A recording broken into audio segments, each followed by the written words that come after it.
Voilà, je vous salue tous au nom du Seigneur Jésus. Un très grand froid, oui, sur l'Alsace, ce matin, -11. Il fait vraiment froid chez nous. Mais dans notre cœur, on a chaud parce que le Seigneur a mis son amour et l'amour nous réchauffe, nous fait du bien. On a besoin de cet immense amour. Voilà, je veux saluer Hervé. Bonjour Hervé, bonjour à toute ta famille. Sois dans la joie, dans la paix aujourd'hui, dans la grâce de Dieu. Alléluia. Vous êtes au trésor du ciel. Et ce matin, on va parler de la prière persévérante. C'est vrai qu'on a besoin de persévérer dans la prière. On veut vraiment qu'il y ait quelque chose qui se passe, que nos prières soient exaucées. On va prier. Seigneur, merci parce que tu es là avec nous à chaque instant de chaque jour. Tu es fidèle, tu es bon. Nous avons faim de toi, nous avons soif de toi, nous désirons avancer, aller plus loin. Merci de guider encore toute cette journée. Merci pour l'enseignement que tu nous communiques encore aujourd'hui. Merci pour la parole qui est vivante, agissante dans nos vies, cette semence divine.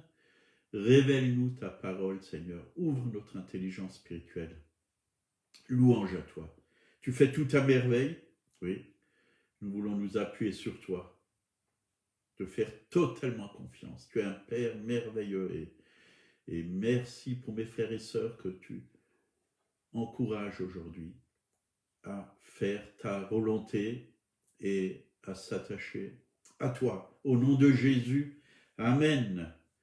Voilà. Bonjour Paddy, sois bienvenue et tous les autres qui sont sur le live, soyez les bienvenus. Aujourd'hui, nous parlons de la prière persévérante. Acte 2, versets 42 et 43. Là, il nous est dit, il persévérait dans l'enseignement des apôtres, dans la communion fraternelle, dans la fraction du pain et dans la prière. La crainte s'emparait de chacun. Il se faisait beaucoup de prodiges et de miracles par les mains des apôtres. Voilà, 4 persévérances. Et je crois que ces 4 persévérances donnent au corps de Christ ou à l'Église, donnent vraiment un équilibre, une stabilité. Et je prends, oui, ces 4 persévérances comme les 4 pieds d'une table pour qu'elle puisse bien tenir, oui, elle puisse être bien ferme, oui. Donc, 4 domaines, donc l'enseignement des apôtres, c'est ce qu'on a besoin d'être enseigné, la communion fraternelle, on ne peut pas vivre notre vie chrétienne tout seul, on a besoin des frères et des sœurs. La fraction du pain, c'est-à-dire le partage, la Sainte Seine, oui, les agapes, les repas, les prières. On a besoin de persévérer dans ces 4 domaines, dans les prières. Et ce matin, on va parler spécialement de la persévérance dans la prière. Et c'est vrai, j'utilise souvent quand je parle de persévérance ce mot parce que j'ai travaillé dans le bâtiment, j'ai travaillé et j'utilise ce terme, percez et vous verrez. Percez et vous verrez. On a besoin, oui, de percer pour pouvoir voir. Mais dans le spirituel, c'est pareil. Hein? On a besoin de percer pour que nous puissions voir la manifestation de la puissance de Dieu, l'exaucement de nos prières, parce qu'il y a de la résistance. Il y a un ennemi qui cherche à bloquer toutes ces choses. Et ça me fait penser aussi à ces murs de Jéricho. Oui, ils ont tourné pendant 7 jours autour de ces murs et au son de la trompette, les murs se sont écroulés. Nous devons persévérer. Oui, percer. Oui, s'il y a un mur à côté de vous et que vous voulez voir de l'autre côté, ben, il faut percer pour pouvoir voir ce qu'il y a derrière. Et c'est vrai que bien souvent, il y a des forteresses, oui, à démolir. Et la prière, c'est un bon moyen pour démolir les forteresses. Quand on prie, ben, il y a beaucoup de choses qui sont dans nos pensées humaines qui tombent. Et on commence petit à petit à voir comme Dieu voit, à penser comme Dieu pense, à parler comme Dieu parle, à agir comme Dieu agit. On a besoin de faire tomber tout ce qui est humain, raisonnement humain, mentalité, oui, qui est contraire bien souvent à la sagesse de Dieu. La sagesse de Dieu est bonne et nous avons besoin de cette sagesse.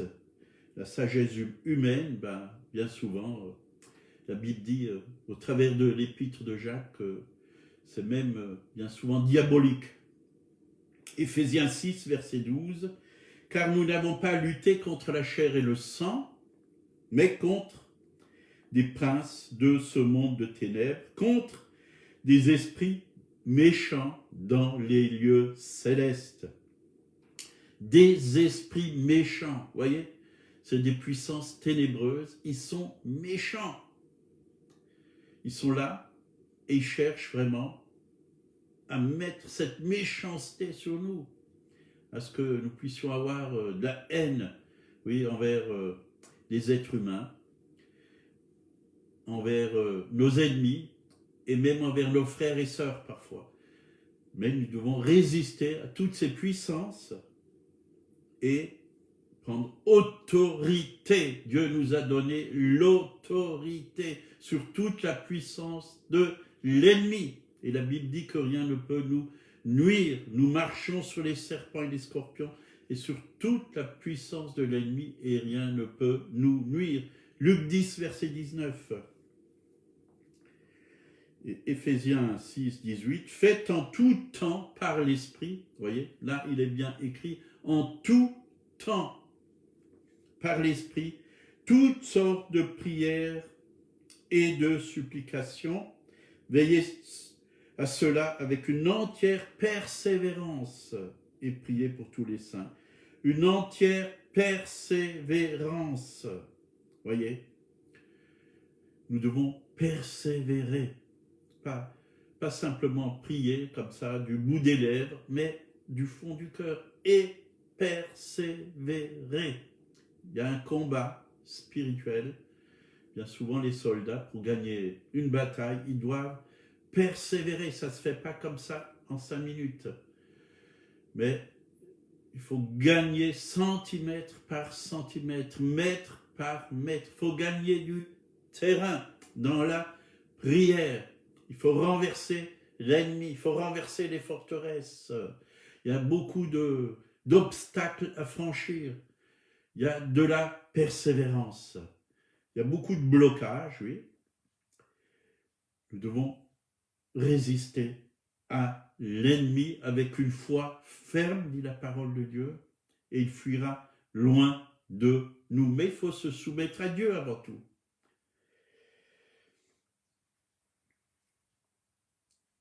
Donc, en tout temps, toutes sortes de prières et de supplications. La supplication, on en parlera plus tard, c'est vraiment supplier Dieu. C'est du fond de notre être, jusqu'à ce qu'il agisse. Priez pour tous les saints, c'est-à-dire tous vos frères et vos sœurs en Jésus-Christ, et spécialement pour les serviteurs de Dieu qui annoncent la parole. Tous les saints. Les saints, ce n'est pas des gens qui sont dans l'église, dans des niches avec une statue, non, c'est pas ça les saints. Les saints, c'est ceux qui ont été rachetés par le sang de Jésus, qui ont été mis à part mis à part. Nous n'avons pas à prier des êtres humains qui sont morts. Hein, notre communion, elle est avec le Père et avec son Fils, Jésus-Christ, par le Saint-Esprit.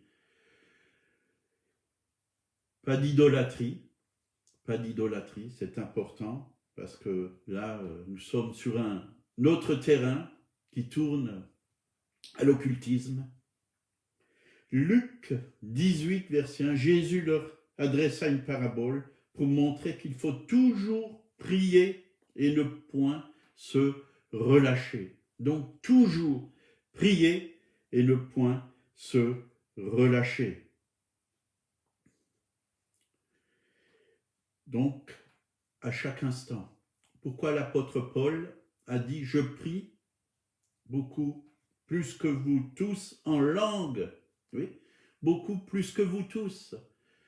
Là, il parlait de quand il était sur son chemin, ou partout où il était, dans la prison, mais il ne priait pas spécialement en langue quand il était réuni avec des frères et sœurs, mais il priait en langue quand il était seul avec le Seigneur, parce qu'il connaissait la puissance qu'il y avait dans le parler en langue. Celui qui parle en langue parle à Dieu. Et quand on parle en langue, on en a parlé il n'y a pas longtemps, on est renouvelé dans notre être intérieur, dans notre esprit. C'est là que Dieu peut nous communiquer sa pensée et aussi nous donner des sujets de prière.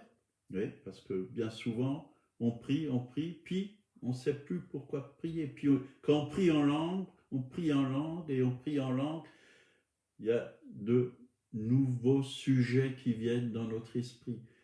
Donc, Jésus a dit de toujours prier et de ne point se relâcher. C'est vrai qu'en français, on a vite fait, on a très vite fait de dire tous nos sujets de prière et d'être à court. Mais quand on prie en langue, Dieu nous en donne. Parce que quand on prie en langue, on prie parfaitement. On prie vraiment selon la pensée de Dieu, selon l'Esprit de Dieu. Et c'est vraiment des prières qui touchent le cœur de Dieu. Et Dieu, parfois on ne le comprend pas, mais Dieu comprend. Parce qu'on prie par le Saint-Esprit. C'est le Saint-Esprit au travers de nous qui intercède.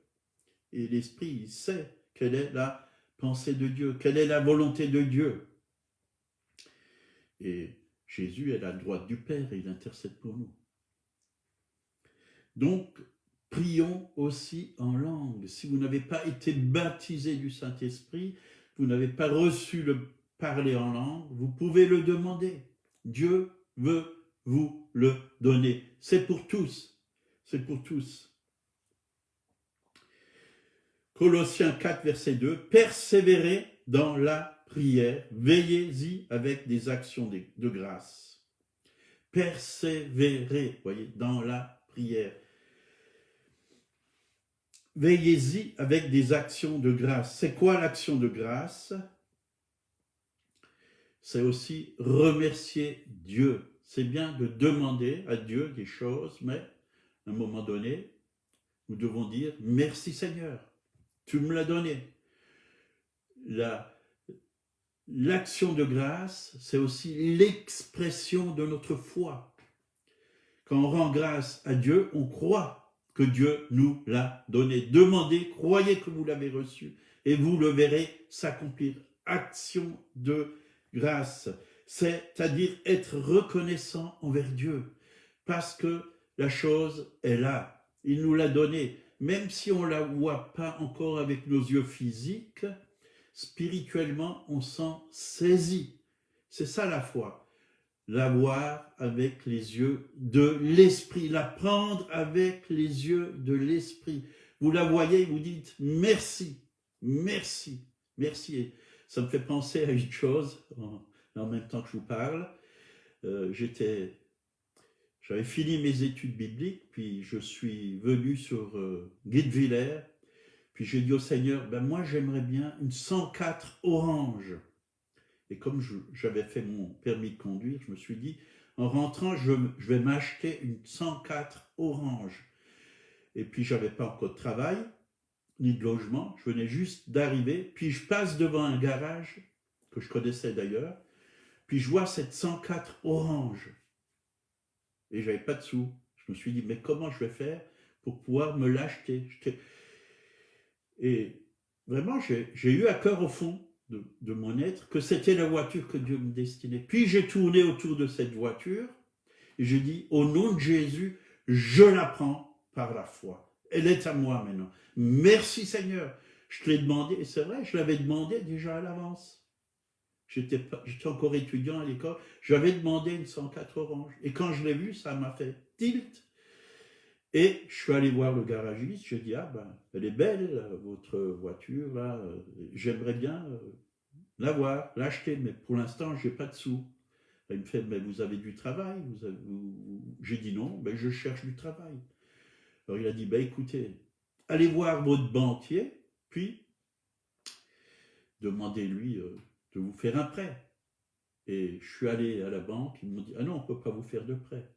Puis, le même jour, j'ai trouvé un appartement et j'ai trouvé du travail. Le même jour, j'ai prié, j'ai dit, Seigneur, j'ai besoin d'un appartement et du travail. J'ai trouvé un appartement et du travail. Puis, je suis allé de nouveau au garage, j'ai dit, ben voilà, j'ai trouvé un appartement et j'ai trouvé un travail. Alors, il m'a dit, mais c'est quelle votre banque? Alors, je leur ai dit le nom de la banque et il s'est occupé de tout, le garagiste. Et j'ai pu chercher ma voiture. Je l'ai reçue par la foi. Et par la foi, j'ai pu la payer. Dieu a pourvu à chaque mois, Dieu a pourvu pour qu'elle soit payée. Voilà, ça c'est la foi. Ça c'est croire que Dieu nous la donne. Ça c'est aussi l'action de grâce. J'ai remercié Dieu.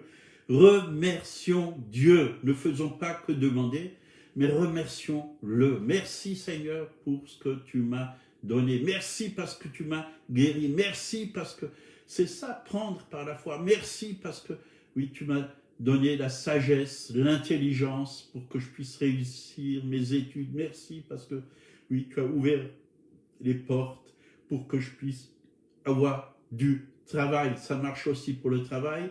Bien souvent, je priais pour des chantiers parce qu'il en fallait. J'avais des ouvriers et quelqu'un me téléphonait de Bretagne, une sœur que je connaissais. Elle me disait, tu as besoin de quoi? Alors, je disais, ben, j'ai besoin de chantier pour mes ouvriers. Alors elle me fait, c'est bon, c'est fait. Et je le prenais par la foi. Je disais, Seigneur, merci pour les chantiers. Puis les chantiers venaient. Tout simplement, l'action de grâce est une puissance extraordinaire. Parce que Dieu a promis, demandez, remerciez Dieu, parce qu'il nous l'a donné. Et vous allez le voir. Ça vient. 1 Thessaloniciens, chapitre 5, versets 17 et 18. Priez sans cesse, rendez grâce en toutes choses, car c'est à votre égard la volonté de Dieu en Jésus-Christ. Rendez grâce en toutes choses. Pas pour toutes choses. Il n'est pas dit pour toutes choses. Mais en toutes choses. Si vous tombez, vous cassez un bras, dites pas merci Seigneur parce que j'ai le bras cassé. Non. Voilà, mon bras est cassé, mais Seigneur, tu es là pour me guérir, pour accélérer cette guérison. Ne rendez pas grâce pour les malheurs. Dieu ne veut pas votre malheur. C'est le diable qui veut des malheurs pour vous. Mais rendez grâce pour toutes choses. C'est-à-dire, quand vous êtes dans les épreuves, ça ne doit pas nous empêcher de louer Dieu. Ça ne doit pas nous empêcher, quand vous êtes dans une difficulté, un problème, une maladie, oui, au chômage, ça ne doit pas vous empêcher de louer Dieu. Seigneur, je suis au chômage, mais je te loue parce que tu as un travail pour moi. Seigneur, je suis dans la maladie, mais je te loue parce que tu as la guérison pour moi. Voyez? Rendez grâce. Donc, en toute chose, dans les difficultés, il faut savoir apprendre à le louer. Pas que quand tout va bien, même quand il y a des difficultés. Mais même quand il y a des problèmes, quand il y a des temps difficiles, que ce soit dans votre couple, ça peut arriver qu'il y a des temps difficiles, ben rendez grâce. Seigneur, on a des problèmes, mais toi, tu es victorieux, tu as la solution. C'est pas perdu, tu es là, tu as les solutions, tout est dans tes mains, tu règnes, tu es le roi des rois, et c'est toi qui fais, oui, concourir toute chose à notre bien. Au travers de ces problèmes, tu vas transformer les situations, oui. Oui, s'il y a des malédictions, toi tu emmènes la bénédiction, parce que tu veux pas que je reste dans la malédiction. Tu changes le mal en bien. Alléluia. Tu fais concourir toute chose, oui, à mon bien. Et c'est vrai, il peut y avoir beaucoup de difficultés, problèmes, souffrances. Oui, mais remercier quand même Dieu malgré cela. Ça ne doit pas nous empêcher, oui, que nos cœurs sont attachés au Seigneur. Dieu est bon, Dieu est juste, Dieu est un bon papa, il est merveilleux et nous voulons le remercier. Dans les temps de bénédiction où tout va bien, on peut le remercier, mais aussi quand tout va mal, on peut aussi le remercier, le louer, l'adorer, le bénir, être reconnaissant.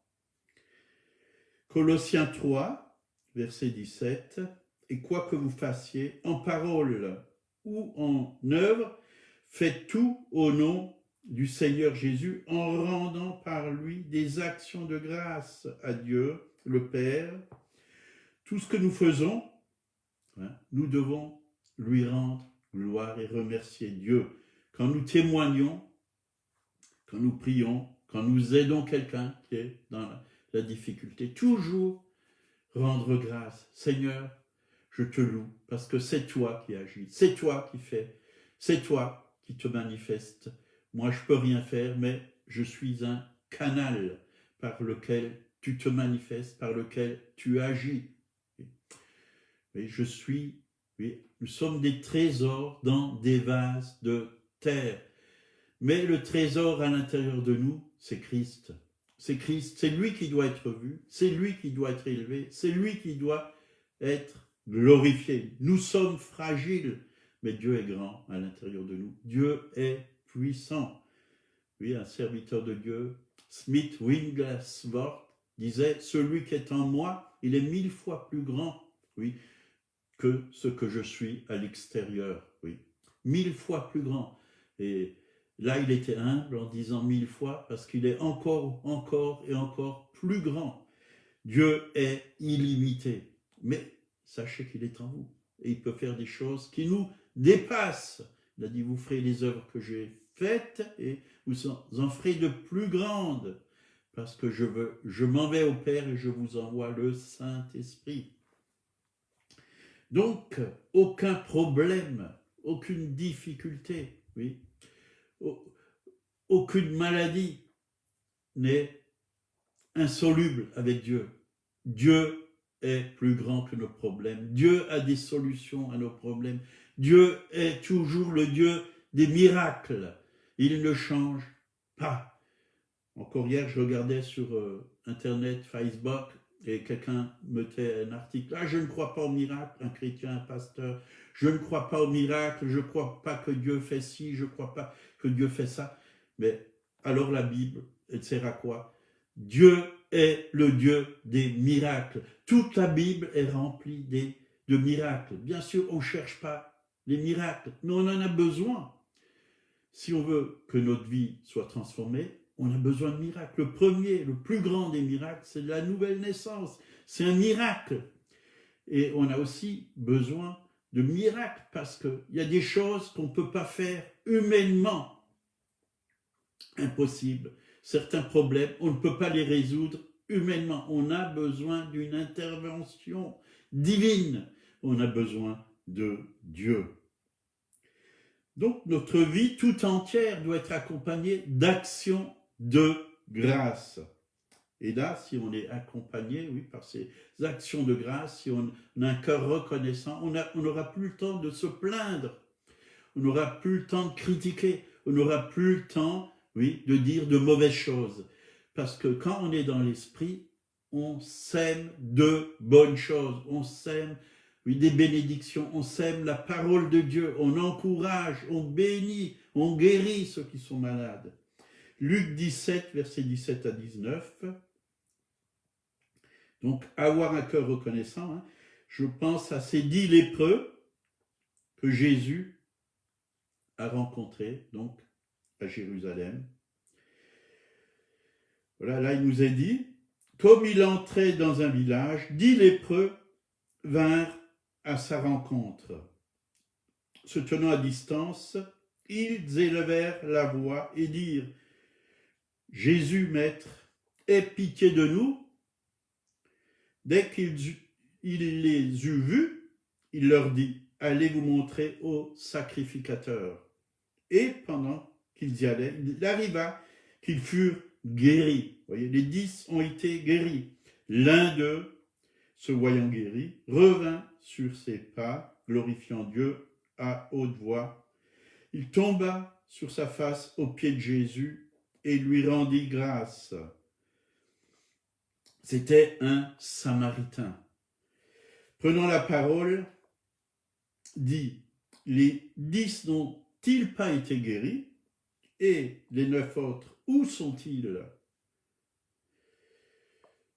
Ne s'est-il pas trouvé que cet étranger pour revenir donner gloire à Dieu? Puis il lui dit, lève-toi, va, ta foi t'a sauvé. Vous voyez, sur 10, il n'y en avait qu'un qui était reconnaissant devant Dieu d'être guéri. Alors, qu'ils étaient lépreux. On sait que la lèpre, ça détruisait vraiment une personne. Il allait vers la mort. Alors Jésus a enlevé cette lèpre.